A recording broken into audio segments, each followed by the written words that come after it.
Fils de Balla. maaleykum salaam. mbër naka la. lépp jàmm. mel ni ñëw nga gunge si ñaa bu ndaw de. waaw ñu ngi koy ñaanal yàlla may ko ndam ci combat bi.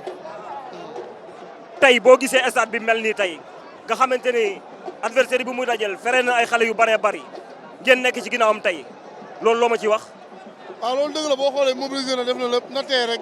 waaw Zarko grand frère am la bu mu ko topp si affaire yu muy def waaw na tey ba jàpp rek bu jàppee rek moo mën waaw. à part loolu Fils de Balla fu mu jëm ci mbat si nii nga jógee de. maa ngi toog di xaar ku ma laam boole ma bëre yow maa ngi toog di xaar rek.